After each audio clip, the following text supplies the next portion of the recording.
Empress Zalthara had ruled the Talvaran hegemony for over 4 centuries, and in all that time she had never known fear. Her empire stretched across 17 star systems, commanding the loyalty of 43 different species. Her fleets numbered in the tens of thousands. Her technology was the most advanced in the known galaxy. But as she stood in her crystal throne room on Talavera Prime, watching the tactical displays that showed the impossible human fleet approaching her homeworld, fear crept into her ancient heart like ice water. "How many ships?" she asked her fleet admiral Cormaven. "We count approximately 50 vessels," he replied, his voice steady despite the circumstances. "But Empress, our sensors cannot agree on their true nature. They appear to be both solid matter and pure energy simultaneously. That's impossible." "Yes, Empress. Many things about these humans appear to be impossible." On the displays, the human fleet moved with fluid grace through space, their ships changing shape and configuration as they traveled. They had not fired a single shot since entering hegemony space, but 17 defensive fleets had already joined them, not through conquest but through choice. Reports had been filtering in for weeks. Wherever the human ships appeared, they offered the same thing Admiral Yi had offered to Earth: transformation, evolution, the chance to become something greater. And species after species, worlds that had been under Talvaran rule for generations, were accepting that offer. "Perhaps we should negotiate," suggested Narration, one of Zalthara's military advisors. The Empress turned to stare at her. "Negotiate? With primitives who should have been wiped out centuries ago? They are no longer primitive, Empress. Our intelligence reports suggest they have mastered technologies that we cannot even understand, let alone counter." Zalthara's scaled skin rippled with anger. "I built this empire from nothing. I brought order to chaos, civilization to barbarism. I will not see it destroyed by creatures who should be grateful we allowed them to live." "Then what do you propose?"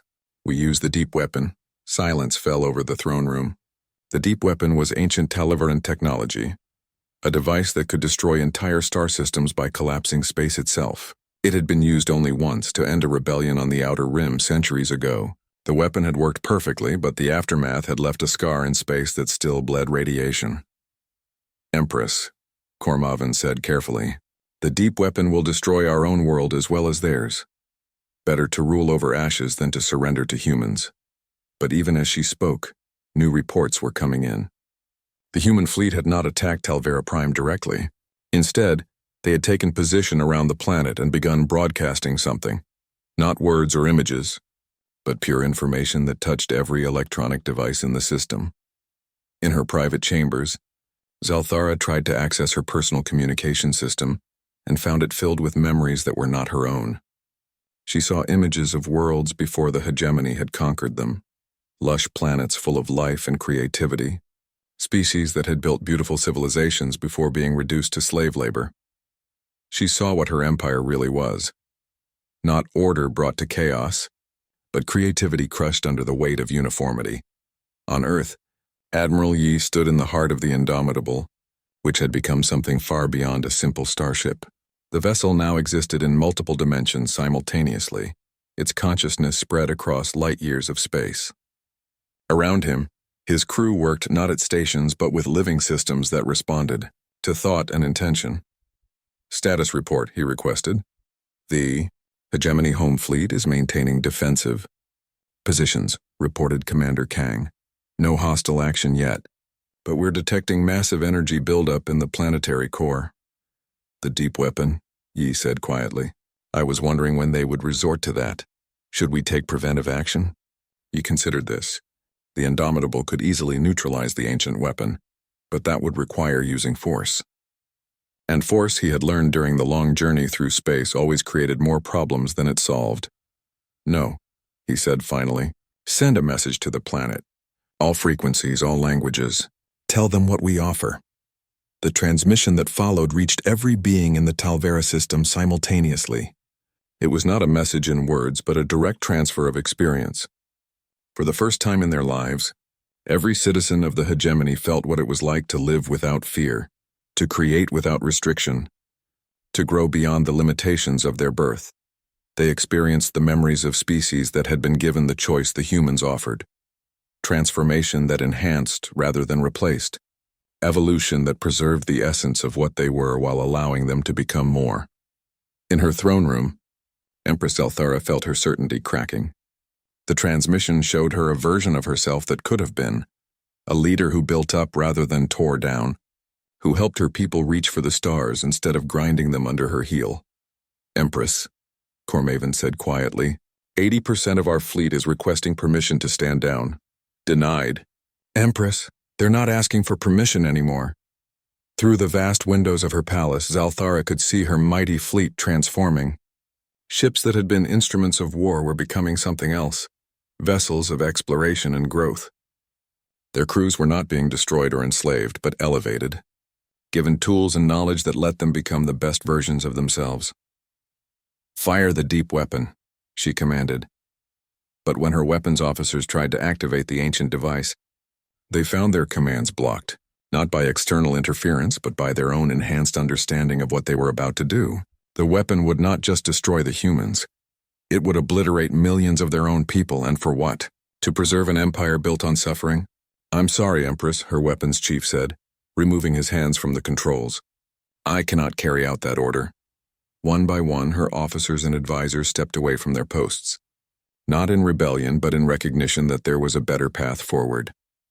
Zelthara found herself alone in her crystalline throne room, the absolute ruler of an empire that no longer wanted to be ruled. The main screen activated, showing Admiral Yi's transformed features. Empress, he said, his voice gentle despite the power it contained. Your people have chosen. Not just your military, but your citizens, your scientists, your artists.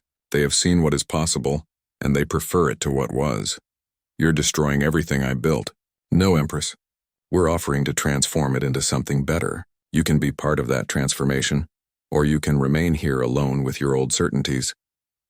And if I choose to remain, then you remain. We will not force evolution on anyone, but the galaxy moves forward with or without you. The transmission ended, leaving Zelthara in silence.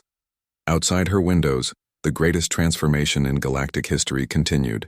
Species that had been enemies for generations were working together, sharing knowledge and creativity that had been suppressed for centuries. Worlds that had been strip-mined for resources were being restored to garden planets. Technologies that had been used for war were being turned to exploration and art.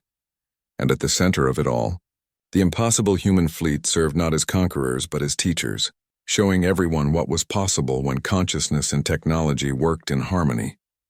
Years later, Ambassador Taemin Jo would stand on the observation deck of the transformed Talvera Prime. Now a green world where former hegemony species had built a civilization based on cooperation rather than domination. Children of a dozen different races played together in parks that grew from living crystal, their laughter echoing through air that sparkled with beneficial organisms. The galaxy had not ended in conquest or destruction. Instead, it had been reborn through the simple recognition that there was always a better way forward. If only one had the courage to take it, and somewhere in the depths of space, the consciousness that had once been the UES Indomitable continued its work, reaching out to distant stars where new forms of life were taking their first steps toward the infinite possibilities that awaited them among the stars. The first human to set foot on Earth's surface in 300 years was not who anyone expected. Min Ha Song materialized in the ruins of what had once been Seoul's Central Park, her form shimmering into existence through technology that bent space itself. She was young, perhaps 25, but her eyes held the wisdom of someone who had spent her entire life among the stars. She had been born aboard the Indomitable during its long journey, and Earth was as alien to her as any distant world. But as her feet touched the ground that countless generations of her ancestors had walked, she felt something stir in her chest. A connection deeper than memory, older than thought. Surface team to Indomitable, she spoke into her communication device. I'm on the ground. Beginning environmental assessment. From the hidden resistance bunker, Dae-ho Kim watched through salvaged cameras as the young woman knelt and placed her palm against the earth. Where she touched, flowers began to bloom. Not earth flowers, but something new. Something that combined the best of human memory with alien beauty. She's one of them, Dr. Park whispered. One of the crew that's been gone all this time. She looks so young, someone said. Precursor technology, Park replied. They've found ways to extend life, maybe even reverse aging. Who knows what else they can do? Above them, the surface world continued its impossible transformation. Talvaran occupation buildings dissolved like sugar in rain, replaced by structures that seemed to grow from the earth itself. The alien towers that had dominated the skyline for centuries became spiraling, gardens that reached toward the sky like green promises of renewal. Governor Veltash watched from his command center as his entire world crumbled around him. Reports flooded in from across the planet. Every Talvaran installation was experiencing the same phenomenon. Their technology was being overwritten, transformed into something organic and beautiful. "How many ships do we have left?" he demanded. 17 vessels in the outer system, his aide reported. "The rest have been changed." "Changed into what?" "Gardens, sir. Flying gardens that our crews seem to prefer over their original ships. They're refusing orders to return." Veltash's skin darkened to almost black. "Prepare my personal dreadnought. I'll handle this myself." But even as he spoke, alarms began wailing throughout his command center. Through the massive windows, he could see the Indomitable approaching the planet. Up close, it was even more impossible than the sensor readings had suggested. The ship flowed and shifted like a living thing, its hull decorated with patterns that hurt to look at directly. "Sir, incoming transmission from Earth Command," his communications officer said, her voice shaking. "Earth Command was destroyed 3 centuries ago. Nevertheless, sir, the signal is coming from the planet's surface." The main screen flickered to life, showing the interior of what looked like a garden cave. Humans sat around a table that appeared to be carved from a single massive tree root. Leading them was a man Veltash recognized from historical records, Commander Dae-ho Kim of the Earth Resistance. But Kim looked different now. Younger, stronger, his eyes bright with hope instead of the desperate fatigue that had marked him for so many years. "Governor," Kim said, his voice carrying new authority, "I am speaking to you from the restored Earth Defense Command. Admiral Yi has shared with us the gift of renewal. We are no longer the broken people you have ruled over for so long." "Impossible," Veltash snarled. "Humans cannot change. You are what you are, weak, primitive, limited." Kim smiled. "You're right about one thing. We cannot change ourselves alone." "But we were never alone, Governor. We had each other, and now we have something more. We have become what we were always meant to be." The transmission expanded to show more of the restored command center. Humans worked alongside technology that seamlessly blended the organic and mechanical. Plants grew through computer systems, their roots carrying data instead of nutrients. Screens made of crystallized light showed tactical displays that updated themselves through some form of symbiotic intelligence. "The Admiral would like to speak with you," Kim continued. "He has an offer to make." The image shifted and Admiral Yi appeared. In the months since his return, he had become even less recognizably human. His skin held faint patterns of circuitry that pulsed with gentle light. His eyes were deep pools that seemed to hold stars. When he spoke, his voice carried harmonics that resonated in dimensions beyond sound. "Governor Veltash," Yi said, "your empire is ending, not through conquest or destruction, but through transformation. Your people can choose to be part of what comes next, or they can cling to what was and fade away." "What are you talking about?" Veltash demanded. "Look at your crews, Governor. Look at the soldiers who have been transformed along with their ships. Are they suffering? Are they diminished? Or have they found something better than what they had before?" Despite himself, Veltash called up reports from the transformed vessels. What he saw made his heart skip beats. Talvaran crew members moved through gardens that had once been warships, their faces peaceful and content.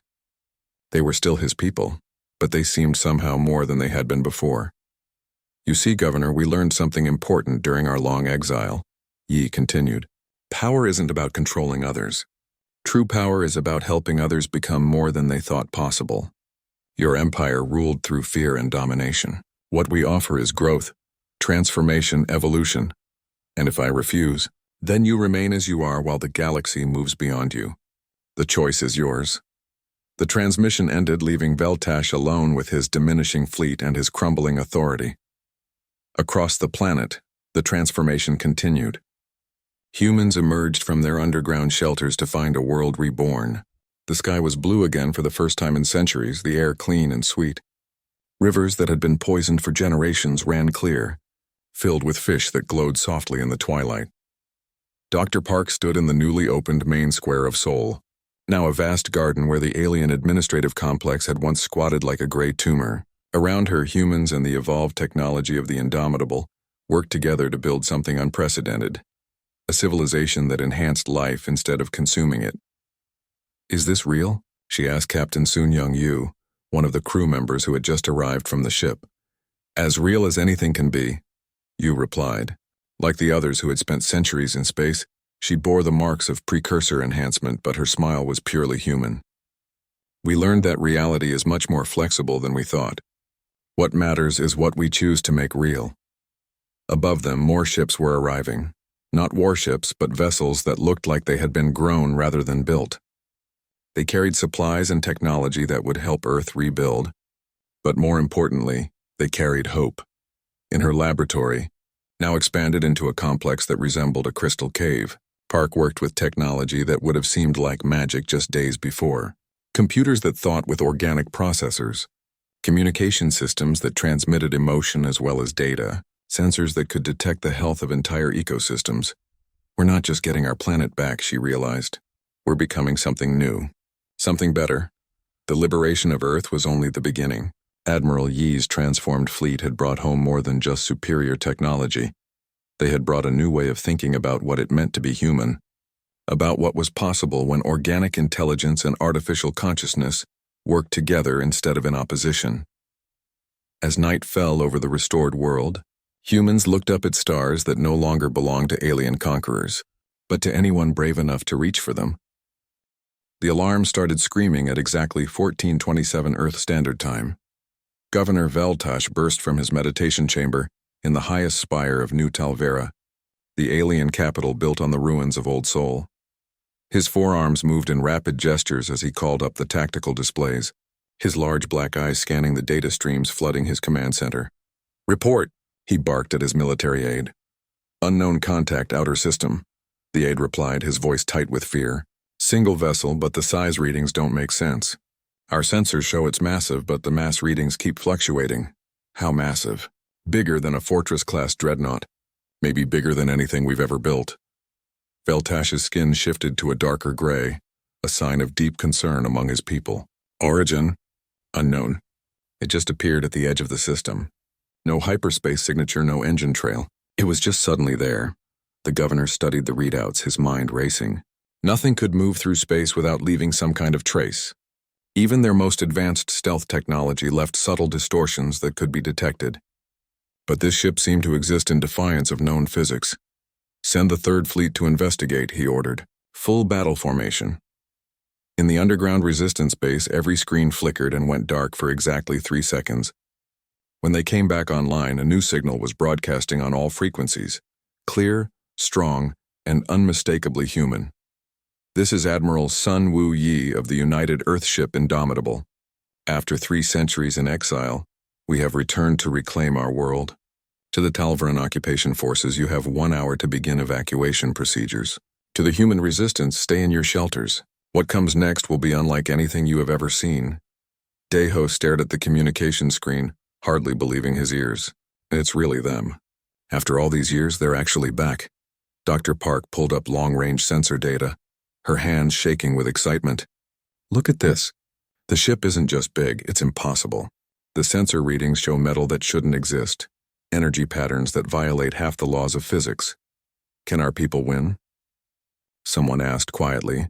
Before anyone could answer, the first Talvaran ships came into view on the tactical display. 200 vessels of the Third Fleet, their dark hulls bristling with weapons, moved in perfect formation toward the single human ship. Admiral Yi stood in what had once been the Indomitable's bridge but was now something far stranger.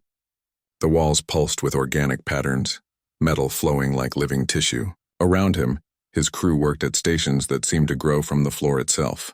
They too had changed during the long journey, their bodies enhanced by precursor technology, their minds linked to the ship's growing consciousness. "Fleet approaching." "Admiral," reported Commander Han Sol Kang. Like Yi, he was no longer entirely human, but his dedication to their mission burned as bright as ever. "I see them," Yi replied. His enhanced senses could feel each enemy ship like a cold presence in his mind. 200 vessels. They still think in terms of overwhelming firepower. Young Min Ha Song looked up from her tactical station. Born during the long journey, she had never seen Earth except in recordings, but she knew this was her home. "Orders, sir." Yi smiled, an expression that held both sadness and terrible determination. "Show them what we've learned in the dark between the stars." The Talvaran fleet opened fire first, as Yi knew they would. Hundreds of plasma cannons and particle beams lanced across space, enough firepower to shatter a moon. The beams struck the Indomitable's shields and simply vanished, absorbed into dimensions that existed beside but separate from normal space. "Return fire," Yi said quietly. What happened next redefined warfare for every species in the galaxy. The Indomitable's weapons didn't fire projectiles or energy beams. Instead, they reached out with invisible hands and began rewriting reality around the enemy ships. Talvaran vessels found their hulls turning to glass, their weapons transforming into flowers, their crews suddenly floating in breathable water as their ships became living coral reefs. It wasn't destruction, it was transformation. The precursor technology had taught humanity to think beyond simple violence. Why destroy when you could convert? Why kill when you could redirect? "Fleet Admiral Zexthor to all ships," came the panicked transmission from the Talvaran flagship. "Fall back. Fall back immediately. This is not possible." But it was too late. The Indomitable moved through space like a force of nature, its hull rippling and changing as it flowed between the enemy ships. Where it passed, Talvaran vessels became something else entirely. Some became gardens floating in space. Others transformed into schools of luminescent fish that swam through the vacuum as if it were ocean. In the space of 10 minutes, 200 enemy warships had been neutralized without a single death. Governor Veltash watched the impossible battle from his command center, his forearms trembling with fear and rage. "How?" he whispered. "How is this possible?" "Sir, incoming transmission from the human vessel," his communications officer reported. "Put it through." Admiral Yi's image appeared on the main screen. To Talvaran eyes, he looked like a nightmare fusion of organic and mechanical, human and alien. His face was still recognizably human, but his eyes held depths that spoke of centuries of experience and power beyond imagining. "Governor Veltash," Yi said, his voice carrying harmonics that made the alien's bones ache. "I remember you from the old records. You were there when Earth fell." "You're supposed to be dead," Veltash snarled. "Destroyed with your ship 3 centuries ago." "Death and destruction are primitive concepts," Yi replied. "We have learned to think beyond them. Your fleet has been spared because we choose to spare them. Their crews are safe, their ships transformed but not destroyed. You have a choice, Governor. Leave Earth peacefully, and you may join them in transformation. Resist and we will be forced to take more direct action. I will never surrender to primitive humans." Yi's expression didn't change, but the temperature in the Talvaran command center dropped by 20 degrees. "We are no longer the primitive humans you conquered, Governor. We are what humanity becomes when pushed beyond the edge of space and time. We are what you have created through 3 centuries of oppression." The transmission ended. What followed was unlike any military campaign in galactic history. The Indomitable didn't attack the planet directly. Instead, it began broadcasting something through subspace. Not a message, but a frequency that touched every electronic device on Earth. Talvaran computers started displaying human poetry. Their weapons began playing human music. Their communication networks filled with memories of what Earth had been like before the conquest. Blue skies, green forests, free people building and creating and dreaming. And slowly, impossibly, those dreams began to become real. In the underground bunkers, humans watched in awe as their hidden screens showed the surface world changing. Where Talvaran towers had stood for centuries, Earth trees began to grow. Where alien factories had poisoned the soil, crystal-clear streams began to flow. "It's not just winning the war," Dr. Park whispered, watching the miraculous transformation. "They're healing the world itself." Above them, the impossible ship continued its work, turning 3 centuries of conquest into something beautiful. The long exile was ending and humanity was coming home, not as conquerors but as gardeners, ready to plant new life in the ruins of the old. 300 years earlier, the skies above Earth had burned with the light of dying ships. Admiral Sun Wu Yi stood on the bridge of the UES Indomitable, watching his fleet die around him. Through the viewport, he could see Earth's orbital defenses crumbling under the alien assault. Talvaran warships moved like dark clouds across space, their weapons cutting through human shields as if they were made of paper. "Sir, we've lost contact with the Defiant," his communications officer reported.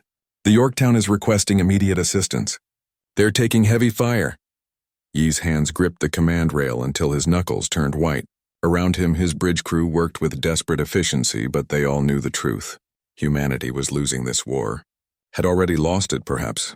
Admiral, his second-in-command Hansol Kang, approached quietly. "We have new orders from Earth Command. All remaining ships are to fall back to defensive positions around the planet." Yi read the message on the tactical display. It was a death sentence disguised as strategy. The Talvarans had too many ships, too much firepower. Every human vessel that stayed to fight would be destroyed and Earth would fall anyway. But there was another option. A desperate, impossible plan that might give humanity a future. "Belay those orders," Yi said quietly. "Set course for the Galactic Core. Maximum speed." The bridge fell silent. Every eye turned to stare at their commander. "Sir?" Kang's voice was barely a whisper. "You heard me, Commander. We're not staying to die with the fleet. We're going to find something that can help us win this war." Deep in the Galactic Core, ancient civilizations had left their mark. Precursor ruins filled with technology that made even Talvaran's science look primitive. It was a one-way trip into the unknown, but it was the only chance humanity had. As the Indomitable turned away from the dying fleet, Yi made a promise to himself and his crew. They would return. Somehow, someday, they would come home with the power to free their people. Now, 3 centuries later, that promise was about to be kept. Bo-Ra Choi hunched over her scanner in the resistance base, her eyes wide with disbelief. "This can't be right," she muttered, adjusting the settings and running the scan again. "What is it?" Daeho asked, looking over her shoulder at the display. "Energy readings from the outer system," Bo-Ra said, "but they don't match any known technology. The patterns are completely alien. Talvaran? No, that's just it. I know Talvaran energy signatures. This is something else entirely, something that shouldn't exist. Across the galaxy, Overlord Kethron received similar reports in his command center on the fortress world of Talvera Prime." The tall, gray-skinned alien studied the tactical displays with growing concern. "Explain to me again how 3 patrol stations simply disappeared," he said to his intelligence officer. "The stations were functioning normally according to their last reports," the officer replied nervously. "All systems green, no hostile contacts detected. Then they simply stopped transmitting. No debris, no distress calls, nothing, Overlord. Our investigation fleets found only empty space where the stations should have been. Not even wreckage." Kethran's black eyes narrowed. In 3 centuries of ruling the outer territories, nothing like this had ever happened. Talvaran technology was supreme. Their ships were faster, their weapons more powerful, their defenses impenetrable. What could make 3 military stations vanish without a trace? "Double the patrols in that sector," he ordered. "And prepare a battle fleet. Something is moving through our space and I want it found." Back on Earth, Dr. Park worked feverishly to decode more transmissions. The signals were getting stronger each day, and the messages were becoming clearer. "Status report from engineering," she read aloud to the gathered resistance leaders. "Phase drive functioning at optimal parameters. Weapon systems charging. Estimated combat readiness in 6 days." "Phase drive?" Junsu questioned. "What's a phase drive?" "I have no idea," Park admitted. "But whatever it is, it's letting them move faster than anything the Talvarans have." She pulled up another message, this one longer and more detailed. "Listen to this. Personal log, Admiral Yi, day 109,027 of our journey. The precursor technology continues to amaze me. We are no longer the same ship that left Earth. We are no longer the same people. But we remember our promise. We remember our purpose." The room was silent as the implications sank in. The crew of the Indomitable had been gone for over 300 years, but they were still alive. "Still fighting. There's more," Park continued. "The ship has evolved beyond our original specifications. It learns, adapts, grows. Sometimes I think it understands our mission better than we do. It knows we must return home. It knows what we have to do." Daeho felt a chill run down his spine. "The ship is alive?" "It sounds like it," Park said. "But that's impossible, right? Ships are machines, metal, and circuits. They can't be alive." In the depths of space, something that had once been the UES Indomitable moved between the stars. Its hull gleamed with metals that existed in multiple dimensions. Its weapons could bend reality itself. And deep within its core, a consciousness that was both machine and organic watched the approaching blue world that had once been home. The ship remembered the day it had left Earth. It remembered the desperate flight into the galactic core, the discovery of the precursor ruins, the slow transformation that had taken centuries to complete. It remembered every human who had died while it was away, every child born into slavery, every year of occupation and suffering. But it also remembered its promise. As the Talvaran patrol fleet spread out across the outer system, searching for an enemy they could not imagine, the Indomitable prepared for its return. Weapons that could unmake matter charged with barely contained energy. Shields that existed in 17 different dimensions flickered to life. And in the command center that had once been a bridge, Admiral Yi opened his eyes. He was no longer entirely human. The precursor technology had changed him, extended his life far beyond its natural span, enhanced his mind and body in ways that would have been impossible before. But his heart, his soul, his determination to free his people, those remained purely human. "Signal the fleet," he said, his voice carrying harmonics that human vocal cords could never produce. "All ships prepare for final approach. It's time to go home." Behind him, dozens of ships that had grown from the Indomitable itself moved into formation. Each one was unique, evolved to serve a specific purpose in the coming battle. They moved with the fluid grace of living things because, in many ways, that's exactly what they were. On Earth, the last transmission Park decoded made her hands shake as she read it. "To all resistance forces on Earth, this is Admiral Yi. We are entering the Sol system. Stay in your shelters. What comes next will shake the foundations of the galaxy. Humanity's long exile is over." The stars themselves seemed to hold their breath as the impossible fleet emerged from hyperspace at the edge of the solar system, ready to reclaim the world they had never forgotten. The morning sun cast long shadows across the ruins of Sol. Where once proud skyscrapers had reached toward the sky, now twisted metal and broken concrete told the story of humanity's fall. Above the devastation, alien towers rose like silver needles, their smooth surfaces reflecting the light in ways that hurt human eyes to look at. Daeho Kim crouched behind a fallen highway overpass, watching the patrol of Talvaran soldiers march past. Their elongated heads bobbed as they walked, scanning the area with large black eyes that missed nothing. He counted 6 of them, their gray skin gleaming in the sunlight, weapons held ready. They wore no armor because they believed humans posed no real threat. They were wrong. Daeho waited until the patrol disappeared around a corner before moving. He slipped through the shadows, following paths he had memorized over years of resistance work. Every step was careful, every movement planned. The aliens had sensors everywhere, but they could not watch everything all the time. He made his way to what looked like a pile of rubble near the old university district. To anyone watching, it appeared to be just another collapsed building. But Daeho knew better. He pressed his hand against a specific piece of concrete, and a section of the wall slid aside with barely a whisper.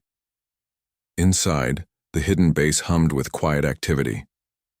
Humans moved between computer terminals and makeshift workbenches, their faces lit by the glow of salvaged screens. This was one of the last free places on Earth, a pocket of human resistance buried deep beneath the occupied surface. "Any word from the mining colonies?" Daeho asked as he entered the main command room. Junsu Lee looked up from his station. Once he had been a proud ship captain. Now he wore the gray uniform of a human overseer, a puppet for the alien masters. But his true loyalty lay here in the shadows. 3 more families disappeared from Colony 7, he said quietly. "The aliens say they were relocated, but we know better." Daeho's jaw tightened. The Talvarans were efficient in their cruelty. Humans who showed even the smallest sign of defiance simply vanished. Sometimes their bodies were found as examples. Sometimes they were never seen again. "What about Dr. Park?" Daeho asked. "Any progress on those transmissions?" Across the room, Hyjin Park hunched over a complex array of equipment. Cables and circuit boards covered every surface around her workspace. She had been working for months to decode fragments of old military communications, signals that had somehow survived 300 years of alien jamming. "I think I have something," she said without looking up. Her fingers danced across a jury-rigged keyboard. "These signals are definitely human, but they're using encryption methods I've never seen before." The patterns are too complex for anything we had back then. Daeho moved closer. On the screen, lines of numbers and symbols scrolled past in endless streams. To him, it looked like random noise, but Park saw something else. "Look at this," she said, pointing to a section of the display. "These aren't just random transmissions. They're responding to each other. Like a conversation happening across vast distances." "Responding to what?" Junsu asked, joining them. "That's what I've been trying to figure out." Park's eyes were red from staring at screens for too long, but I think someone has been broadcasting from deep space. Someone with technology far beyond what we had 3 centuries ago. The room fell silent except for the quiet hum of electronics. Everyone knew the stories. When the Talvaran fleets had arrived at Earth, humanity had fought back with everything they had. Ships, missiles, orbital platforms. All of it had been swept aside like leaves in a storm.